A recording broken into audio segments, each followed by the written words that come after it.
নমস্কার, মনোজ দাস বলছি ক্যালকাটা ডায়ালগস থেকে। আজকে এই প্রতিবেদনটি নিয়ে আসার কারণ একটা অত্যন্ত গুরুত্বপূর্ণ ঘটনা ঘটেছে আজ বাংলাদেশে। বাংলাদেশের যে হিন্দু জাগরণ মঞ্চের এবং সনাতন জাগরণ মঞ্চের যে নেতা, ইসকনের পুণ্ডরিক ধামের প্রধান যে চিন্ময় কৃষ্ণ দাস ব্রহ্মচারী, যাকে সাধারণত চিন্ময় প্রভু বলে সবাই জানেন, যিনি বাংলাদেশে হিন্দুদের একত্র করার এবং সমস্ত তাদের বিরুদ্ধে যে অন্যায়, তাদের বিরুদ্ধে যে অত্যাচার হচ্ছে তার বিরুদ্ধে রুখে দাঁড়াবার, হিন্দুদের একজোট করবার জন্যে যিনি জীবনপণ সংগ্রামে নেমেছেন, সেই চিন্ময় কৃষ্ণ দাস ব্রহ্মচারী, যাকে নিয়ে আমরা গত কয়েকদিন আগে গত 22 তারিখে যিনি রংপুরে একটি সভায় যিনি অগ্নিবর্ষী ভাষণ দিয়েছিলেন, হিন্দুদের রক্ষার জন্যে, হিন্দুদের জন্যে 8 দফা দাবি পেশ করেছিলেন, সেই চিন্ময় দাস কৃষ্ণ দাস ব্রহ্মচারী তিনি যখন আজ ঢাকা থেকে চট্টগ্রাম যাওয়ার জন্য ঢাকার শাহজালাল বিমানবন্দরে এসেছিলেন, তখন সেখানে ঢাকার যে গোয়েন্দা পুলিশ, সেই গোয়েন্দা পুলিশ তাকে গ্রেপ্তার করেছে। তাকে গ্রেপ্তার করে কোথায় নিয়ে গেছে সেটা প্রথমে জানা যাচ্ছিল না, এখন জানা যাচ্ছে সম্ভবত তাকে নিয়ে যাওয়া হয়েছে ঢাকা মেট্রোপলিটন পুলিশের যে মিন্টো রোড, সেই মিন্টো রোডে যে অফিস আছে, সেই অফিসে, মানে গোয়েন্দা দপ্তরে ডিটেকটিভ ব্রাঞ্চ ডিবি, সেই অফিসে তাকে নিয়ে যাওয়া হয়েছে। এই যে তাকে নিয়ে যাওয়া হয়েছে, এটার যে অ্যারেস্ট, এই যে অ্যারেস্টটা হয়েছে, এখানে বলা হয়েছে যে তার বিরুদ্ধে নানা রকম অভিযোগ করা হয়েছে। যেমন কিছুদিন আগে চট্টগ্রামে সেই পতাকা কাণ্ড, সেই পতাকা কাণ্ডে ফিরোজ খান নামে বিএনপির একজন কর্মকর্তা, তার যে কমপ্লেন, সেই কমপ্লেনের ভিত্তিতে তাকে গ্রেপ্তার করা তাকে কয়েকজনকে দেওয়া হয়েছিল, তাদের মধ্যে তার নামও ছিল। এবং সেখানটায় আজ পর্যন্ত সেই মামলা কিন্তু বিএনপি সেই ফিরোজ খানকে তাদের দল থেকে সাসপেন্ড করেছে, কিন্তু আজ পর্যন্ত সেই মামলা কিন্তু উঠিয়ে নেওয়া হয়নি। এইখানটাতে আজকে মনে করা হচ্ছে যেভাবে আজকে এইখানটাতে তাকে ধরা হয়েছে, গ্রেপ্তার করা হয়েছে চিন্ময় দাস ব্রহ্মচারীকে, চিন্ময় প্রভুকে, সেখানে বলা হচ্ছে যে বাংলাদেশের হিন্দুদের এবং প্রধানত সংখ্যালঘুদের ওপরে যে প্রচণ্ডভাবে তাদের ওপরে আক্রান্ত, এখন শেখ হাসিনার সরকারের পতনের পর তাদের ওপরে অত্যাচারের মাত্রা বেড়ে গেছে। আপনাদের মনে থাকতে পারে যে কয়েকদিন আগে একটা ডেভেলপমেন্ট হয়েছে বাংলাদেশের হিন্দু কয়েকটা মন্দিরে, সেখানে আক্রমণ করা হয়েছে। তাদের মধ্যে যে বিষ্ণু টেম্পল আছে মল্লিকপাড়া, সেখানে বর্ডার গার্ড বাংলাদেশ তাদের ক্যাম্পের কাছে, এবং কালীমাতা মন্দির, এটা হচ্ছে উত্তর মাগুরা, সেই উত্তর মাগুরা কুষ্টিয়া সদর উপজেলা, সেখানে কালীমাতা মন্দিরে আক্রমণ করা হয়েছে, কালীমাতা মন্দির ভেঙে দেওয়া হয়েছে। অর্থাৎ অতি সম্প্রতি দেখা যাচ্ছে যে এখানটাতে প্রচণ্ডভাবে বাংলাদেশে আবার এই যে ইসলামী মৌলবাদী শক্তিরা, তারা আবার ওখানটাতে প্রচণ্ডভাবে তারা সেখানটায় আবার হিন্দুদের উপরে অত্যাচার শুরু করে দিয়েছে। এবং এটাকে মনে করা হবে যে এটা হচ্ছে যে হিন্দুরা, যেহেতু তারা একেই তো হিন্দু শূন্য করবার একটা প্ল্যান এই মৌলবাদীদের রয়েছে, তার উপরে হিন্দুরা সাধারণভাবে আওয়ামী লীগের ভক্ত। কিন্তু মনে রাখবেন যে 22 তারিখে সেখানটায় যে 22শে নভেম্বর রংপুরের যে মিটিং, সেখানে কিন্তু পরিষ্কারভাবে চিন্ময় প্রভু বলে দিয়েছেন যে 8 দফা দাবিকে যারা যে দলই সমর্থন করবে, হিন্দুদের এই 8 দফা দাবির সমর্থন যারাই দেবে, তাদেরকে হিন্দুরা তাদের কারোর ভোট ব্যাংক হয়ে থাকবে না, তাদের হয়ে তারা তাদের সঙ্গে তারা কাজ করবে। তো এই যে ব্যাপারটা আজকে কিন্তু এই যে গত 31-এ এই প্রসঙ্গে বলি, গত 31-এ অক্টোবর রাত 12টায় চিন্ময় প্রভু তিনি একটি বার্তা দিয়েছিলেন তার এক্স হ্যান্ডেল দিয়ে। সেই বার্তাটা হিন্দু ভয়েস সেই বার্তাটা প্রচার করেছিলেন। আপনাদের সেদিন যে বার্তাটা তিনি দিয়েছিলেন, ভিডিও যেটা দিয়েছিলেন সেইটা আপনাদেরকে দেখাচ্ছি, আপনারা দেখুন, তার কথাগুলো শুনুন। তিনি সেখানে যেটা বলেছেন সেটা হচ্ছে যে তাকে যে কোনো মুহূর্তে তাকে গ্রেপ্তার করা হতে পারে, কিন্তু তিনি সবাইকে বলেছেন যে আন্দোলন তিনি শুরু করেছেন, যে লড়াই তিনি শুরু করেছেন, এই লড়াই যেন না থামে, যে অত্যাচারী হোক না কেন তার উপর এই লড়াই যেন তারা এগিয়ে নিয়ে যেতে পারেন। এইটার জন্য তিনি আহ্বান করেছেন। শুনুন তার ভাষণ। হরে কৃষ্ণ। সুপ্রিয় দেশবাসী এবং সমস্ত সনাতন ধর্মাবলম্বী আমার প্রিয় ভাই এবং বোনেরা, আমার প্রিয় মায়েরা, উদ্দেশ্যে আমি আমার একটু বক্তব্য প্রকাশ করতে চাই। আমি আজকে রাত্রের খবর পেলাম, রাত্রে 12টার পরে, অর্থাৎ দিবাগত রাত 31 তারিখ প্রথম প্রহরে আমার বিরুদ্ধে রাষ্ট্রদ্রোহ মামলা করা হয়েছে। যে জাতীয় পতাকা অবমাননা মামলাতে কোতোয়ালি থানায় একটি রাষ্ট্রদ্রোহ মামলা প্রদান করা হয়েছে এবং সেই মামলায় আমি সহ শ্রীপাদ লীলারাজ গৌরদাস ব্রহ্মচারী প্রভু সহ প্রায় 17-18 জনকে আসামি করা হয়েছে, অজ্ঞাতনামাকে দেওয়া হয়েছে।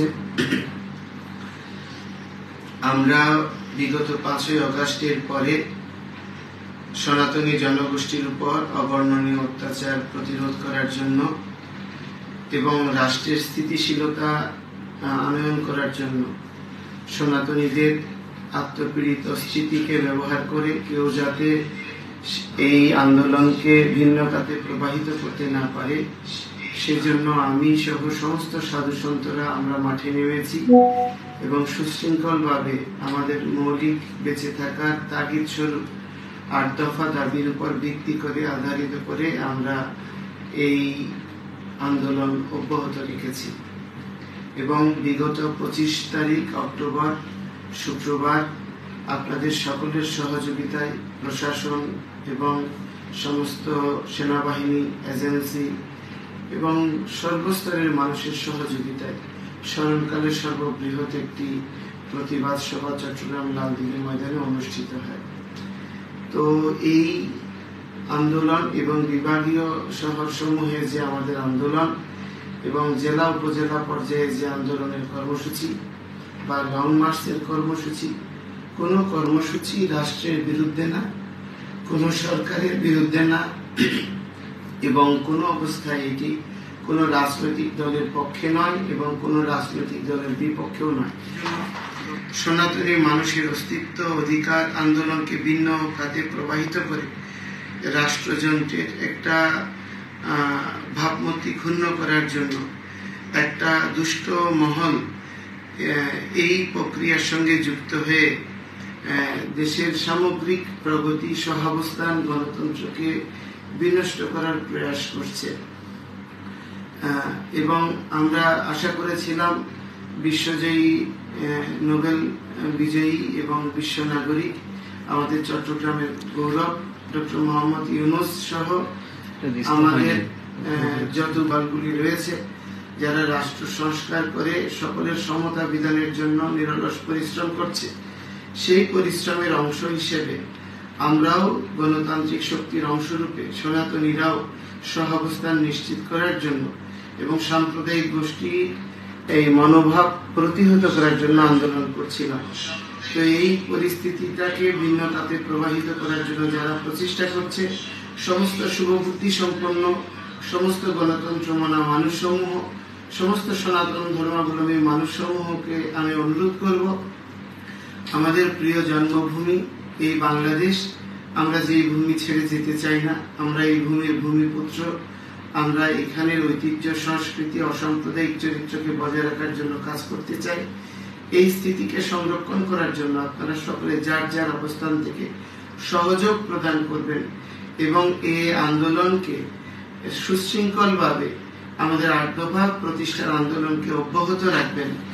এবং সনাতনী সমস্ত জনগোষ্ঠীর কাছে অনুরোধ করব, যে কোনো সময় আমাকে হয়তো গ্রেপ্তারও করা হতে পারে, আপনারা ঐক্যবদ্ধভাবে এই আন্দোলনকে অব্যাহত রাখবেন। এই প্রসঙ্গে শুনলেন তো? এইবার দেখুন যে চিন্ময় প্রভুকে গ্রেপ্তার করবার জন্যে, তাকে জেলখানার ভেতরে আপাতত তুলে নিয়ে যাওয়ার জন্যে কত রকম চেষ্টা সেখানে শুরু হয়ে গেছে। আপনাদেরকে বাংলাদেশ জুড়ে এখন একটা প্রচার করা হচ্ছে যে চিন্ময় কৃষ্ণ দাস ব্রহ্মচারীর তাকে নিয়ে একটি সোশ্যাল মিডিয়ায় একটা ভিডিও ভাইরাল করা হয়েছে, একটা পোস্ট। সেখানে মোট 3টে ভিডিও নয়, এটা স্থির ছবি, স্থির চিত্র, তো সেইটা 3টি ছবি শেয়ার করা হয়েছে। এই ছবিগুলোতে দেখা যাচ্ছে একটি গাড়ির ভেতর গেরুয়া পোশাক পরিহিত এক ব্যক্তি একজন মহিলাকে অশালীনভাবে তাকে স্পর্শ করছেন এবং এই ছবিটি দিয়ে শেয়ার করে দাবি করা হয়েছে যে বাংলাদেশ সনাতন জাগরণ মঞ্চের মুখপাত্র চিন্ময় কৃষ্ণ দাস ব্রহ্মচারী গাড়ির ভেতর একজন মহিলাকে শ্লীলতাহানি করছেন। এবং এই ফেসবুক যিনি ব্যবহার করেন, তিনি যে ভাইরাল ছবিগুলি তিনি শেয়ার যিনি করেছেন, তিনি লিখেছেন যে প্রভুপাদ চিন্ময়ের গাড়ির চিপায় নারীপাদ, কি মানে কি বোঝা গেল না। যাই হোক, আপনারা এখানে এই জিনিসটা তিনি সেদিন এইটা প্রচার করেছেন, গাড়ির চিপায় নারীপাদ। এটা যিনি সোশ্যাল মিডিয়ায় এটা যিনি দিয়েছেন তার নাম হচ্ছে ইলিয়াস হোসেন। ইলিয়াস হোসেন নামে একজন এইটা দিয়েছে। এখন আপনারা দেখুন সেইটা, এইটা ফ্যাক্ট চেক করেছে, এইটার ফ্যাক্ট চেক করা হয়েছে ইন্ডিয়া টুডে পত্রিকা, ভারতের। তারা এই ছবি 3টির ফ্যাক্ট চেক করেছেন। ফ্যাক্ট চেক করে কি পাওয়া গেছে সেটা বলি এবার। এই ছবিগুলোর সঙ্গে চিন্ময় কৃষ্ণ দাস ব্রহ্মচারী বা বাংলাদেশের কোনো হিন্দু ধর্মগুরুর কোনো সম্পর্ক নেই। ছবিতে যাকে দেখা যাচ্ছে তিনি রাজস্থানের কেশত্রপাল মন্দিরের পুরোহিত, বাবা, ওখানকার একজন পুরোহিত, তার নাম হচ্ছে বাবা বালকনাথ।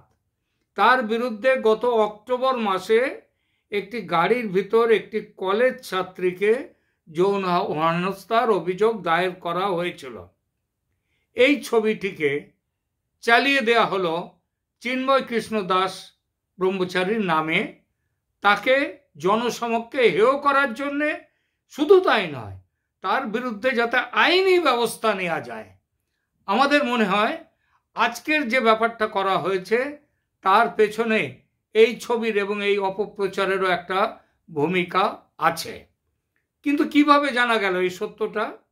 প্রথমত, চিন্ময় কৃষ্ণ দাস ব্রহ্মচারী বাংলাদেশে হিন্দুদের অন্যতম প্রধান ধর্ম প্রচারক ও ধর্মগুরু।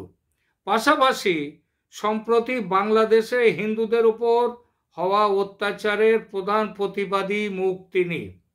তাই তিনি যদি কোনো মহিলার শ্লীলতাহানি বা যৌন হেনস্থা করে থাকেন তাহলে সেই সংক্রান্ত খবর অবশ্যই বাংলাদেশ তথা পশ্চিমবঙ্গের সব সংবাদ মাধ্যমে সেটা প্রকাশিত হতো। কিন্তু এই সংক্রান্ত কোনো খবর আপনার সার্চ করে দেখুন, কোথাও কোনো নির্ভরযোগ্য প্রতিবেদন বা তথ্য এখানে নেই। চিন্ময় কৃষ্ণ দাস ব্রহ্মচারী যদি সত্যিই এরকম কিছু করতেন তাহলে শুধু বাংলাদেশের নয়, পশ্চিমবঙ্গের এবং ভারতেরও বিভিন্ন সংবাদপত্রে, বড় সংবাদপত্রে সেগুলো প্রকাশ হতো। তা হয়নি। কোথাকার একজন ইলিয়াস হোসেন, তিনি 3টি ছবি, যে ছবিগুলো আদতেই তার নয়, এবং এই ছবি এটা তার সাথে এর কোনো সংযোগ নেই, তার সাথে কোনো মিল নেই।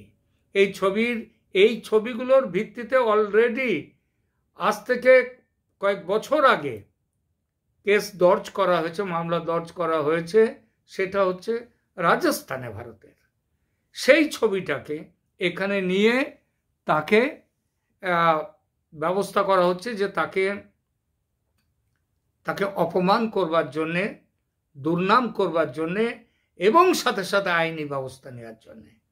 আমরা জানি না চিন্ময় দাস মহাপ্রভুকে কোথায় নিয়ে যাওয়া হয়েছে, কিন্তু আমরা বলবো, দাবি করব যে তাকে যেন অবিলম্বে বাংলাদেশের হিন্দুদের, তাদের যে অবিসংবাদিত নেতা, হিন্দুদেরকে দমন করবার জন্য চিন্ময় কৃষ্ণ দাস ব্রহ্মচারীকে গ্রেপ্তার করা হয়েছে, আমরা তার তীব্র নিন্দা করছি। পৃথিবীর প্রতিটি গণতন্ত্রী প্রেমী মানুষ, বাংলাদেশেরও আমি জানি বহু মুসলিম মানুষ, তারাও এর প্রতিবাদ অলরেডি শুরু করেছেন। ইতিমধ্যে আর একটা খবর পাওয়া গেছে, সে খবরটা হচ্ছে, এই খবরটি প্রচার হওয়ার সাথে সাথে, বেরিয়ে আসার সাথে সাথে চট্টগ্রামে বিশাল মিছিল সেখানে শুরু হয়ে গেছে। চট্টগ্রামে সেখানে মিছিল শুরু হয়েছে, চট্টগ্রামের মানুষের প্রতিবাদে রাস্তায় নেমে এসেছে। চিন্ময় কৃষ্ণ দাস ব্রহ্মচারীর অবিলম্বে মুক্তির দাবিতে তাকে নিয়ে এসছে। এইবার আমরা আর একটা জিনিস কেবল আপনাদেরকে আপাতত বলবো, আপনারা প্রত্যেকেই বাংলাদেশেও যারা রয়েছেন, হিন্দু মুসলিম নির্বিশেষে, যারা গণতন্ত্র প্রেমী মানুষ, যারা ধর্মনিরপেক্ষ মানুষ, তারা এর প্রতিবাদে তারা গর্জে উঠবেন, তারাও এর সপক্ষে কথা বলবেন। এইটুকু বলে এখনকার মতো আপনাদেরকে নমস্কার জানিয়ে শেষ করছি।